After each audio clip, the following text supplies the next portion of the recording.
Okay, so you have gotten near the end of this program. You have done the work and have already set up your TCO meeting. You figured out your consent policy and you know your problem resolutions with the, hey, how's it going? The teachable moment and then removal.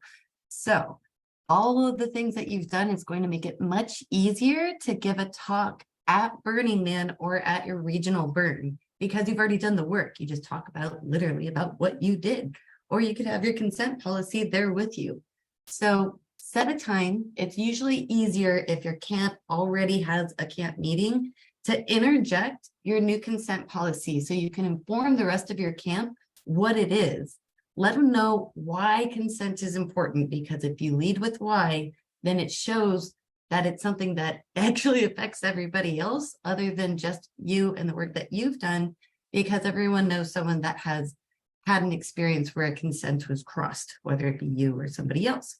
So go into it. You can ask prompting questions just like you did in the meeting, like, why is consent important?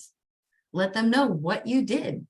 So I'm the new BEDucator, and what we did is we came up with the consent policy. Here it is. You can read it and let them know that the camp leads all defined what consent means. So if you want to open up feedback to see if you change that at all with your camp and get the discussion going, that's up to you. You can absolutely do that. So when it comes to the accountability portion, when there's the incident reporting, people need to know who they're able to go to. Is that you? Is it the camp leads? How do they find them? So if there's no internet connection, because Burning Man only has one cell phone tower for 80,000 people, then it might be something that has to be done after burn. Let them know where they can find it. We put ours into our camp handbook. We have those two different kinds, one that goes to camp bedheads and one that goes to our camp culture lead in case it's against leadership, and we want to be able to welcome that feedback. When you're at a burn, if someone does come up to you and say that they have been sexually assaulted, remember, you are not therapists. You are just here to help in culture curation and keeping a safer space. Make sure you know where your EMS services are and how to get there. If someone has been sexually assaulted, you might want to come in and save them and hug them. Remember, we always want to ask first.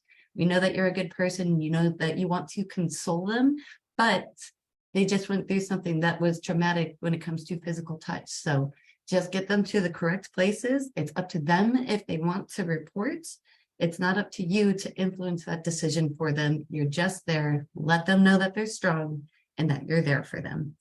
So when you go into the rest of your meeting, you want to try and keep it somewhat short, heavy hitters. If you have like 10 to 20 minutes to go over your new camp consent policy, that's enough to just foreshadow that this is something that your camp cares about. It doesn't have to be super long.